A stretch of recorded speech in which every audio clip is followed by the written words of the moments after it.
U.S. prisons, some of the toughest and most overcrowded prisons in the world. Today, we will be going inside one of the toughest prisons in America and seeing what it's all about. My name is Chance Kamrowski, and this is America's Prisons Wide Open. The U.S. prison system costs the United States government $80 billion a year. In 2016, 2.2 million Americans have been incarcerated. State prisons account for 1.3 million of those, local jails around 600,000, and federal prisons and jails at about 200,000. So how did it all get to be this way? Is this just the way it's going to be, or is there something that can be done to fix it? The U.S. prison system used to have numbers similar to the world average of incarcerated persons, but in recent decades, the U.S. has experienced a surge in its prison population, quadrupling since 1980, particularly as a result of mandatory sentencing that came about during the war on drugs. The initiative includes a set of drug policies that are intended to discourage the production, distribution, and consumption of psychoactive drugs that the participating governments and the UN have made illegal. Meet Kevin Carmichael, also known by his street name, Dirty Kevin. Kevin was arrested in 2015 on accounts of racketeering, drug trafficking, and indecent exposure. What's up, fool? My name's Kevin, and I don't mess around. Kevin is a known gang member and was previously in prison for 5 years for aggravated battery and was released in 2015. But like many other released prisoners, he found himself right back in the world of crime. He was arrested for the second time in March of 2019. He is currently being held in Ventress Correctional Facility in Alabama.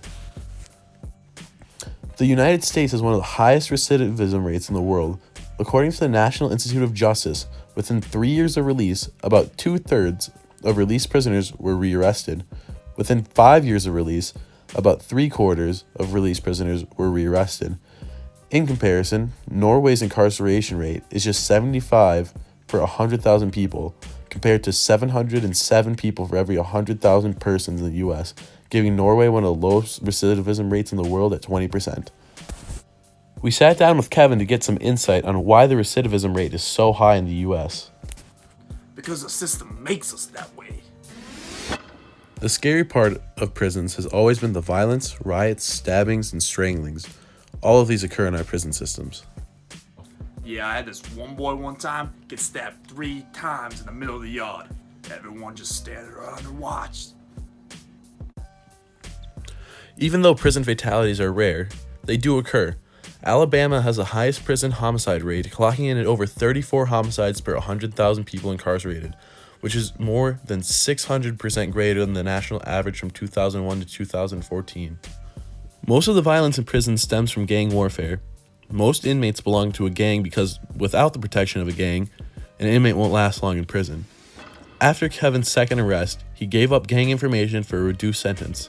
Because of this, Kevin has been kicked out of his gang and now fears for his life. Yeah, I snitched. Trying to get out of here, see my daughter. Now I gotta have eyes in the back of my head, make sure I don't get capped.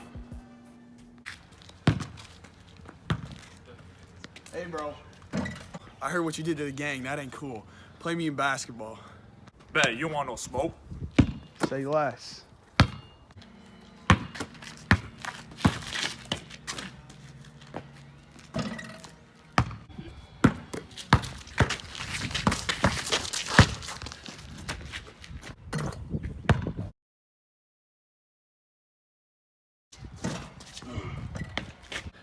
You think you can disrespect me like that? Don't get on me, bro! What?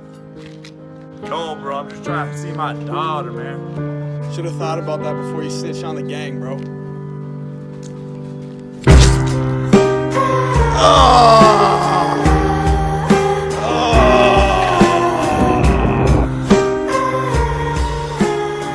I'm sorry, baby. Daddy's not coming home. Unfortunately, cases like Kevin's happen every year. The U.S. jail report says that in prisons, 264 of 100,000 prisoners will be killed in prison. Now that you've gotten a look into the U.S. prison system, what would you change? How can we lower the recidivism rate? How can we lower the homicide rate? My name is Chance Kamrowski, signing off.